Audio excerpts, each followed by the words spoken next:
Hello guys, welcome back to my channel simplify me. तो आज मैं आप लोगों को बताऊंगी कि आप कैसे सिर्फ 30 मिनट्स में, अनबिलीवेबल 30 मिनट्स में अपना पूरा का पूरा एक चैप्टर का नोट्स रेडी कर सकते हो, शॉर्ट नोट्स, और जो आपके रिवीजन के लिए बहुत ही फायदेमंद होगा।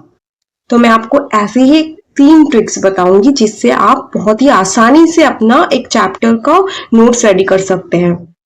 तो चलिए वीडियो को शुरू करते हैं। तो हम पहले ये जानेंगे कि हमें शॉर्ट नोट्स की जरूरत क्यों पड़ती है।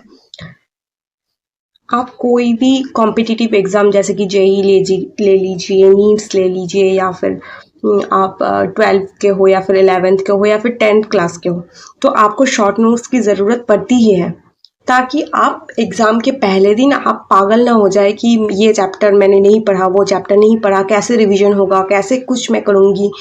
तो इसी प्रॉब्लम को सॉल्व करने के लिए हमें नोट्स, शॉर्ट नोट्स बनाने बहुत ही ज़रूरी होते हैं। और शॉर्ट नोट की वजह से आप मानोगे ही नहीं, आप एक चैप्टर को बहुत ही जल्दी जल्दी से रिवाइज कर पाओगे। मतलब एक चैप्टर जहाँ पढ़ने में आपको फुल डिटेल में पढ़ने में बहुत ही टाइम लगता है, शायद 2 घंटे या फिर 3 घंटे लग जाते हैं, तब आप सिर्फ और सिर्फ या फिर 15 मिनट्स में या फिर 10 मिनट्स में अगर आप ज़्यादा पढ़ेंगे तो आपको वो रिकॉल हो जाएगा, तो आप बहुत ही जल्दी जल्दी रिविजन कर पाओगे। और आप अगर एक छोटा सा सब टॉपिक देखेंगे और आपके दिमाग में वो क्लिक हो जाएगा कि आप अच्छा ये रिलेटेड, तो इसका टॉपिक्स तो ये है, तो आपको बहुत ही जल्दी से याद आ जाएगा कि हाँ मैंने ये तो पढ़ा था और यहाँ से आया है, और फिर ये, तो आपको बहुत ही मतलब इसमें से आपको बहुत ज़्यादा जल्दी जल्दी से सारे चीज़ें याद हो जाती है और बहुत ही जल्दी जल्दी आप रिकॉल भी कर पाते हो एग्ज़ाम के टाइम्स। तो शॉर्ट नोट बनाने के लिए आपको सबसे पहले ज़रूरी है कुछ एक ब्लैंक पेपर की।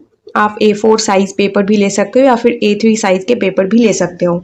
एंड देन उसके बाद आपको कुछ पेन एंड हाइलाइटर्स की यूज़ पड़ेगी, और उसके बाद आप उसमें से अपना जो चैप्टर का नेम है सबसे पहले लिखेंगे, और इसके बाद आपको जो लगता है कि ये की पॉइंट है और ये मुझे याद होना चाहिए, तो आप वो मेन जो टॉपिक्स हैं आप वहाँ पे लिख देंगे। तो अगर आप एनिमल किंगडम पढ़ रहे हैं और वहाँ पे लिखा है पॉरीफेरा, तो पॉरीफेरा का जो आपको पता है कि वहाँ का उनका हैबिटेट क्या होता है, तो उनका हैबिटेट रिलेटेड आप वहाँ पे एक पॉइंट बना लीजिए, उनका हैबिटेट्स, और उसके बाद आप लिख लीजिए। बट आपको डिटेल्स में नहीं लिखना है, आप लिखना है कि ये कहाँ रहता है, ये फ्रेश वाटर में रहता है या फिर ये एक्वाटिक होता है या मरीन होता है, तो आपको ये पॉइंट लिखना पड़ेगा। इसका सिमेट्री कैसा है, ये डिप्लोप्लास्टिक है या फिर ये डिप्लोप्लास्टिक है, ये इसका सीलोम है या फिर नहीं है, ऑर्गन लेवल ऑफ ऑर्गेनाइजेशन कैसा है, ये लिखेंगे। फिर एक्सक्रीशन कैसे करता है, रिप्रोडक्शन कैसे करता है, तो आपको ये पॉइंट लिखना है। आप एग्जाम्पल लास्ट में लिखेंगे कि इनका एग्जाम्पल ये होता है।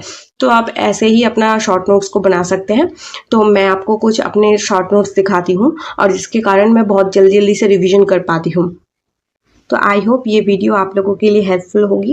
तो प्लीज़ मेरे चैनल को सब्सक्राइब कीजिएगा और बेल आइकन को प्रेस कीजिएगा एंड लाइक कीजिएगा। तो thanks for watching, bye bye.